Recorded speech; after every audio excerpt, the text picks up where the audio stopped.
하나님 말씀은 창세기 11장 1절에서 32절까지 함께 교독하겠습니다. 창세기 11장 1절에서 32절까지. 온 땅의 언어가 하나요 말이 하나였더라.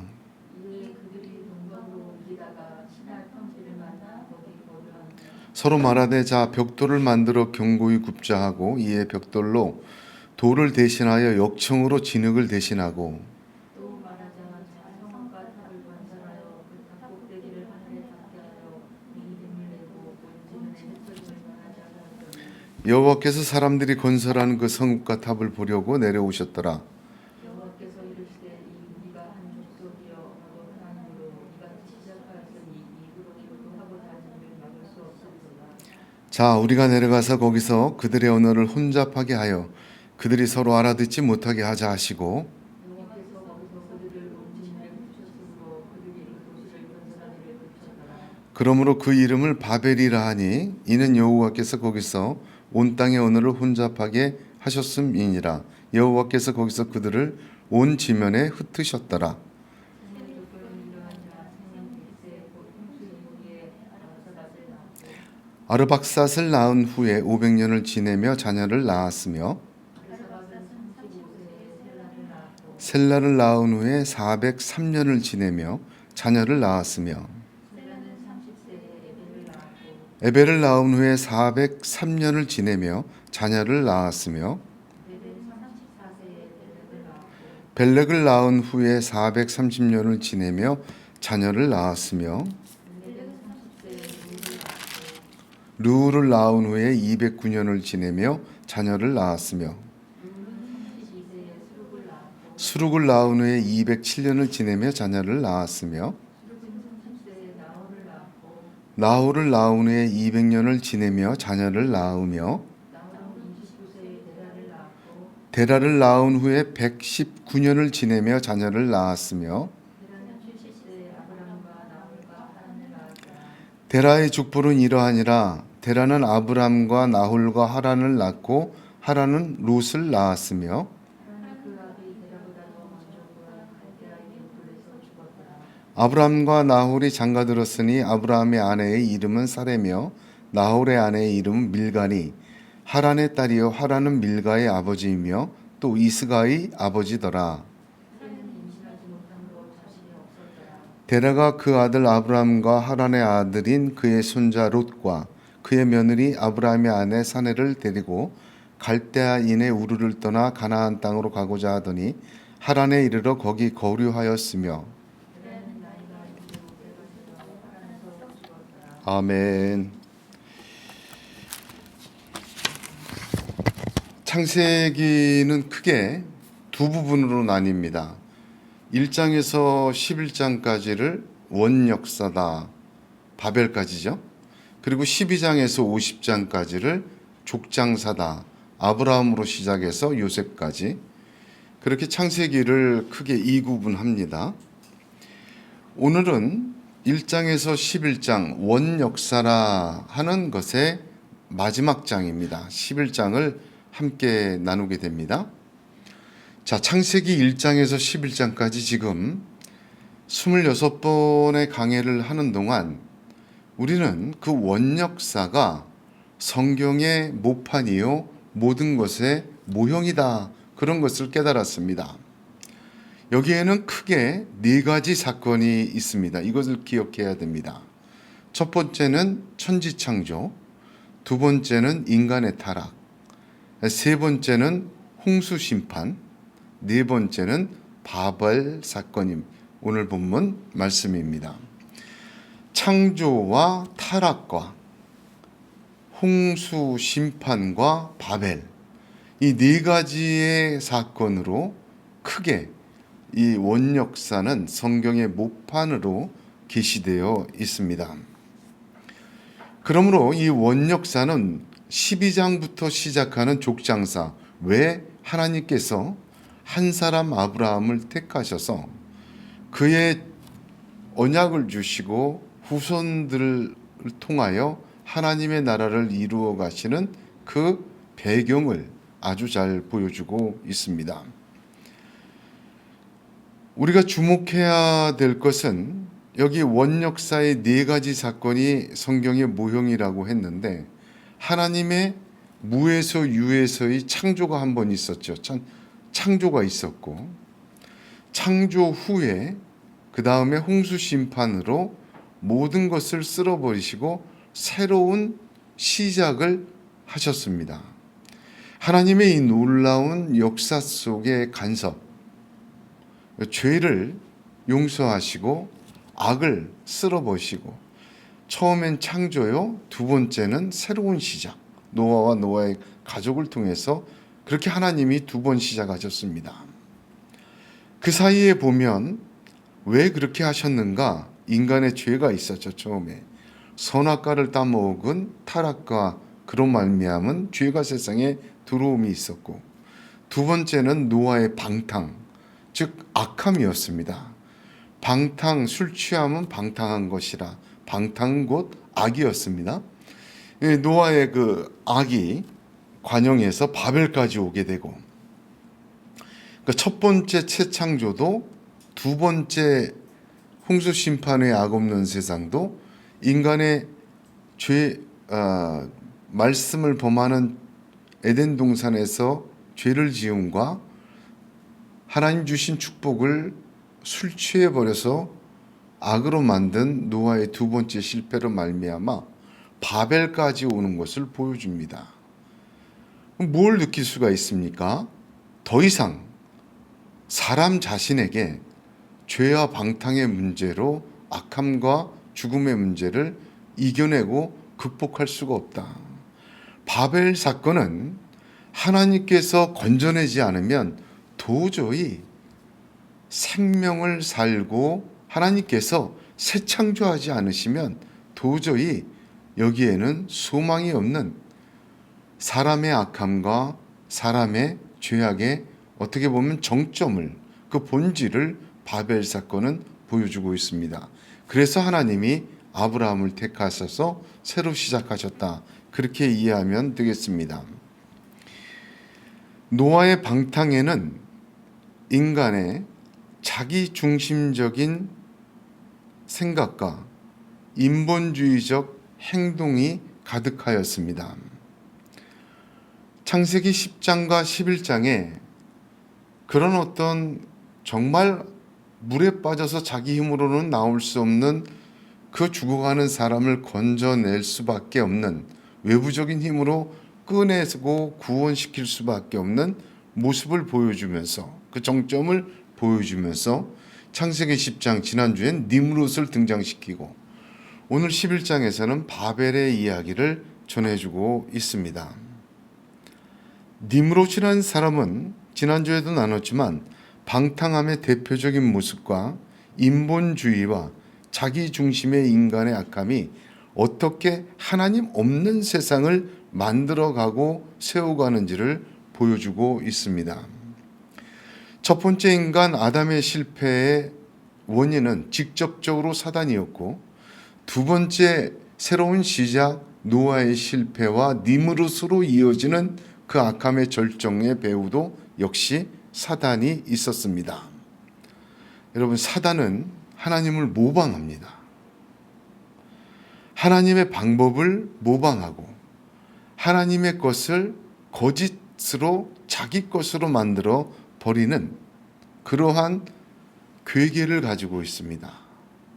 하나님께서 창세기 3장 15절에 여자의 후손 한 사람을 통하여 하나님께서는 뱀의 머리를 상쾌하게 하렸다. 원시복음을 주셨어요. 원수 마귀는 사단은 이것을 똑같이 모방합니다. 창세기 12장부터 아브라함 한 사람을 택하셔서 하나님은 여자의 후손 이 씨에 대한 약속을 이어가세요. 한 사람을 택해서 그 씨로 말미암아 그리고 예수 그리스도로 통해서 완성됩니다. 이게 하나님의 방법이었어요. 마귀가 그것을 모방합니다. 마귀도 한 사람을 택합니다. 그게 누구였냐면 니므롯이었어요. 니므롯 하나를 택해서 니므롯을 통하여 하나님의 언어를 흩으시고 더 이상 인간의 나라를 세우지 못하게 한 그 상황에서 다시 바벨론을 건축하고 시날 평지에서부터 시작해서 그 모든 메소포타미아 그 비옥한 땅을 인간의 나라, 자기의 제국으로 다시 건설해 나갑니다. 이게 사단의 방법입니다. 니므롯은 성경의 니므롯은 속담처럼 일러진다고 하지만 왜 속담처럼 일러진다 말하냐? 니므롯이라는 한 사람은 한 사람으로 끝나지 않습니다. 하나님의 사람이 아브라함, 이삭, 야곱, 요셉뿐만 아니라 우리 주 예수 그리스도 이후로 예수 그리스도 안에 있는 그 우리 한 사람 한 사람 다 그렇게 이어지는데, 그런데 하나님의 나라가 어떻게 이루어집니까? 한 사람 한 사람 전도가 되잖아요. 그 미련한 곳으로 하나님의 구원의 복음을 전하시잖아요. 그게 하나님의 방법이에요. 마귀도 똑같은 방법을 씁니다.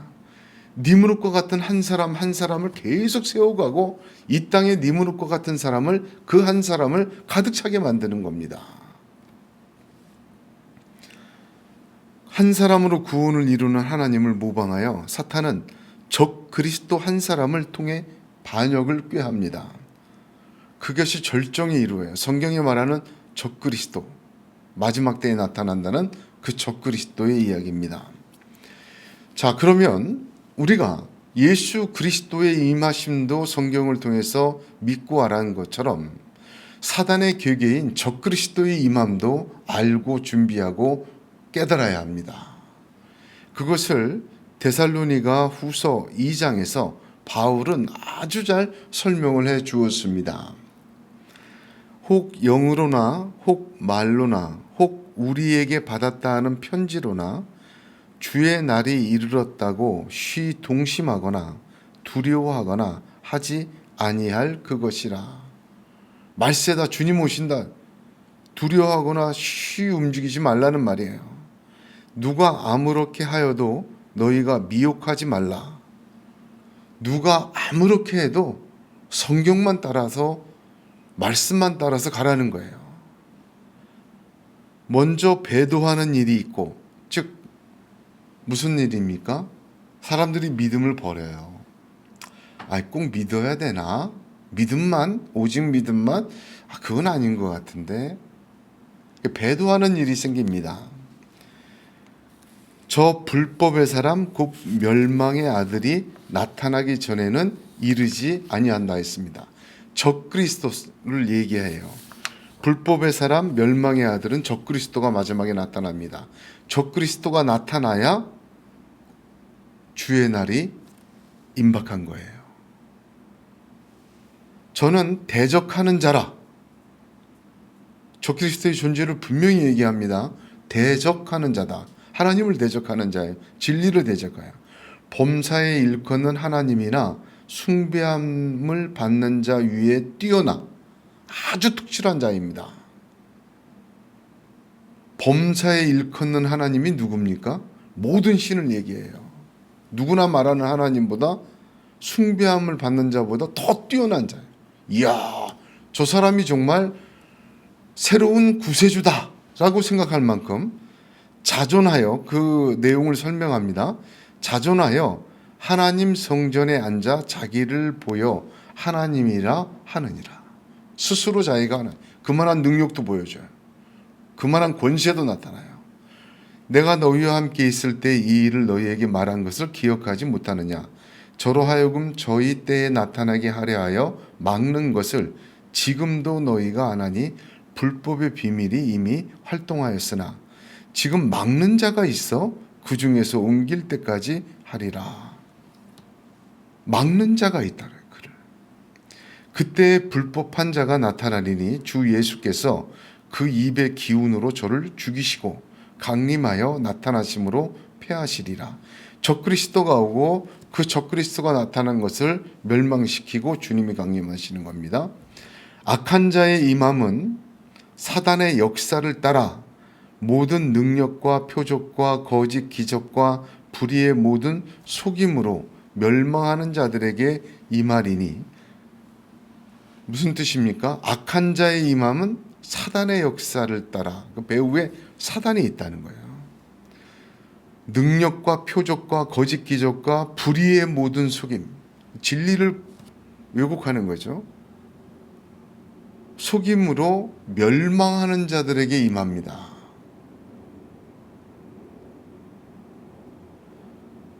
누구에게 임한다 그랬어요? 이런 사람의 역사를 멸망하는 자들에게. 이 멸망하는 자가 누굽니까? 이는 저희가 진리의 사랑을 받지 아니하여 진리의 사랑을 거부한 사람들, 억셉트하지 않은 사람들, 복음에 나타난 진리의 사랑을 그리스도의 사랑을 거부하여 받지 아니하여 구원함을 얻지 못함이니라. 그러므로 하나님이 유혹을 저희 가운데 역사하게 하사 거짓 것을 믿게 하심은 진리를 믿지 않고 불의를 좋아하는 자로 심판을 받게 하려 하심이니라. 아주 자세하게 설명이 되어 있습니다. 그렇습니다. 자, 정리하면 얼마나 구체적이죠? 사단의 역사를 따라 악한 자, 불법의 사람, 대적하는 자가 나타나는데 능력으로 역사합니다. 아주 뛰어납니다. 그의 특징은 뭐냐면 자존하여 하나님 성전에 자기를 하나님이라 하는 자예요. 스스로 높인 자예요. 자기가 신이 된 자입니다. 하나님께서는 이를 왜 허용하십니까? 그동안 계속해서 한 사람 한 사람 예수 그리스도의 십자가의 사랑, 십자가의 피 묻은 복음, 오직 믿음으로 구원받는 구원의 복음을 전해줬는데도 거부한 자들이에요. 그 진리의 사랑을 받지 아니하고 구원함을 얻지 못하는 자들은 그 권세와 능력에 휩싸여 따라갑니다. 따라가서 멸망해요. 자, 사단도 하나님을 모방하여 하나님을 대적하고 더 큰 능력으로 하나님의 자리를 앉고 하나님처럼 행세하려는 적그리스도를 세웁니다. 그 한 사람을. 그 시작이 어디에 있습니까? 여기 니무롯에 있어요. 니무롯에 있어요. 저도 여기에 관심이 있습니다만 제가 존경하는 아더 핑크도 이 성경의 역사에 누구도 적그리스도의 계보를 밝히지 않았다 해서 특별히 책을 썼더라고요. 니무롯의 그 특징도 뭡니까? 스스로 자기를 높여 자기 나라를 세우고 하나님 없는 세상을 건설하려고 했던 것입니다. 그래서 바울은 로마서에서 그 과정 속에서 이렇게 설명합니다. 로마서 5장 17절 한 사람의 범죄를 인하여 사망이 그 한 사람으로 말미암아 왕노릇하였은즉 더욱 은혜와 의의 선물을 넘치게 받는 자들이 한 분 예수 그리스도로 말미암아 생명 안에서 왕노릇하리로다 하였습니다. 그렇습니다. 한 사람을 통하여 이루어 가시는 하나님의 역사는 지금도 예수 그리스도 한 분을 믿고 오직 그분을 따르고 그 안에 있는 우리 한 사람 한 사람을 통하여 또한 역사해 가십니다. 마귀의 역사는 그것을 본받습니다. 그래서 거짓으로 가장합니다. 그게 진짜인 것처럼 능력을 펼치고 그리고 스스로 하나님이 되고 스스로 그 윗자리에 앉습니다. 이것이 그들의 본질입니다. 세상에서는 왕노릇, 잠시 왕노릇 한다 그랬어요. 힘과 기적과 이적과 불의의 모든 속임으로 자신이 어떠한 그 하나님의 한 사람임을 증명해내려고 해요. 사람들은 그를 따라갑니다. 여기에 뭐가 없으면 진리가 없으면 이렇게 돼요. 왜? 보이는 것이 다 아니까. 사단의 그 역사가 그와 같습니다. 여기 니므롯 그 역사에 한 사람을 모방하고 사람의 자리에 사람의 나라를 세우고 하나님 없는 세상을 꿈꾸는 니므롯을 통해 그 적그리스도의 역사의 계계를 분명하게 우리에게 보여주시는 것입니다. 바벨을 세운 사건,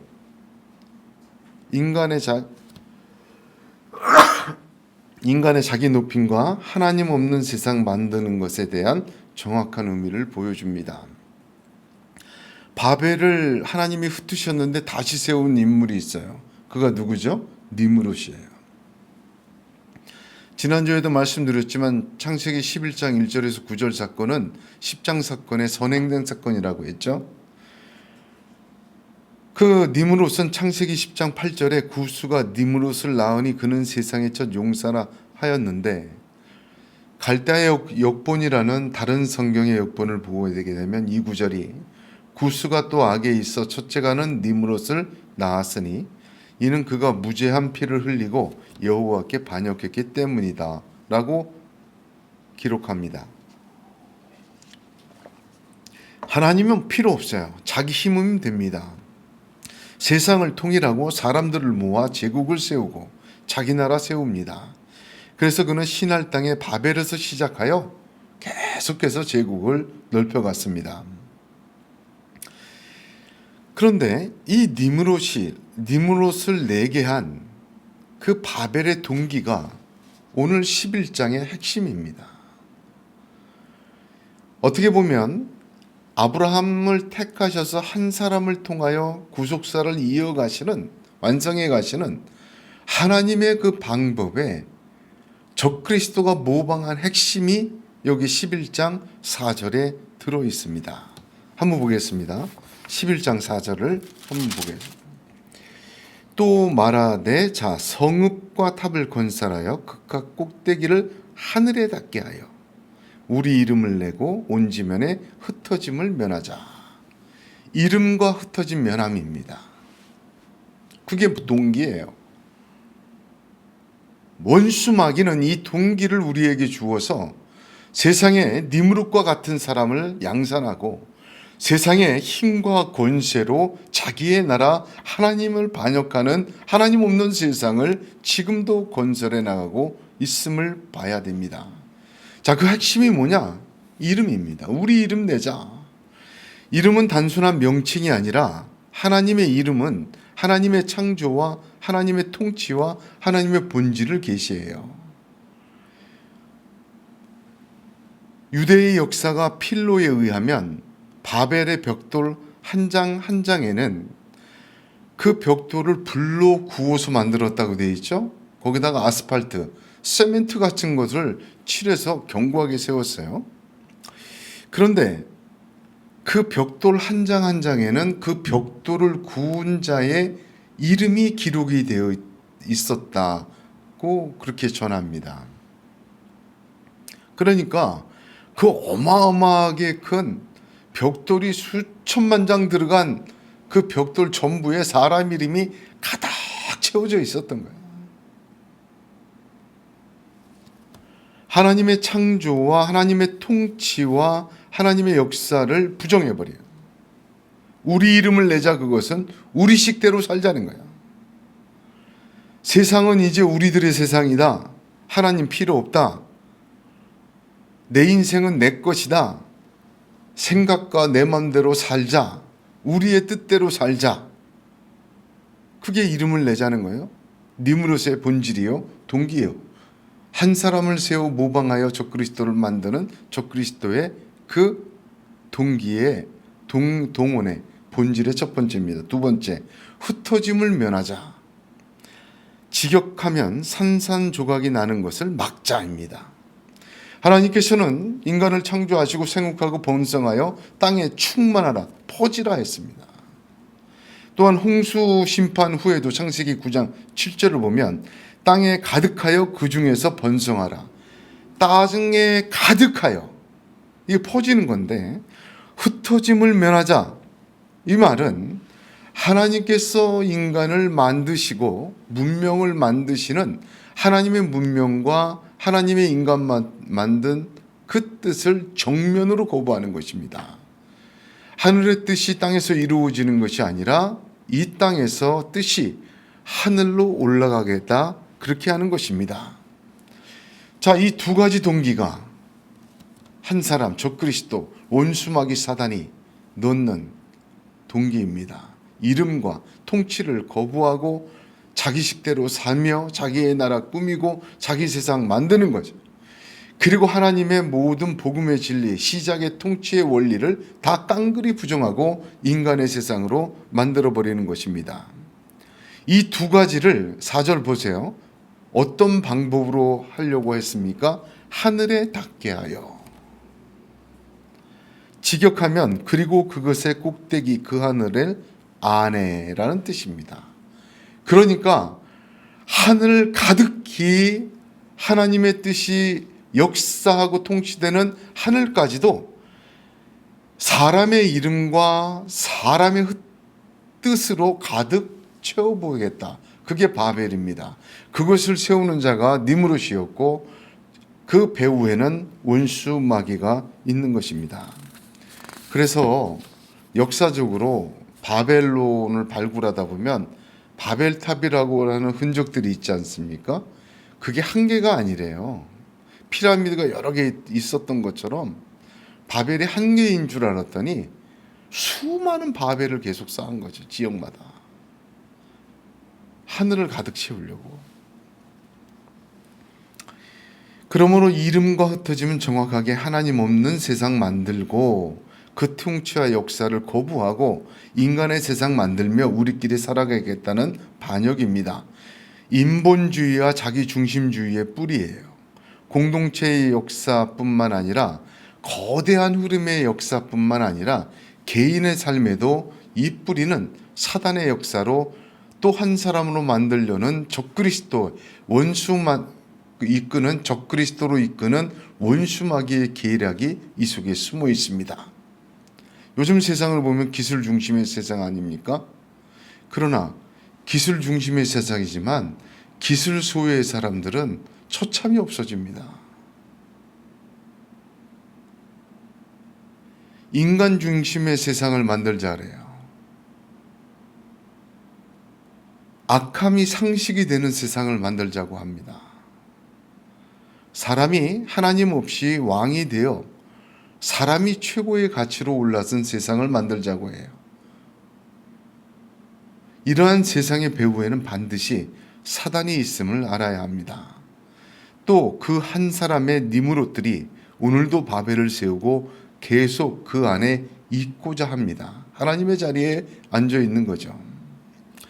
신앙 안에서도 바벨을 쌓는 자들의 모습이 보여지고 그런 원수마귀의 유혹에 넘어가는 자들이 많이 있습니다. 성경에도 기록되어 있습니다만 오늘날 우리 주변에도 보게 되면 그런 사람들이 많이 있습니다. 문제는 이러한 자들에게 돈과 권력과 힘과 능력과 거짓 기적과 불의의 속임들이 난무한다는 것입니다.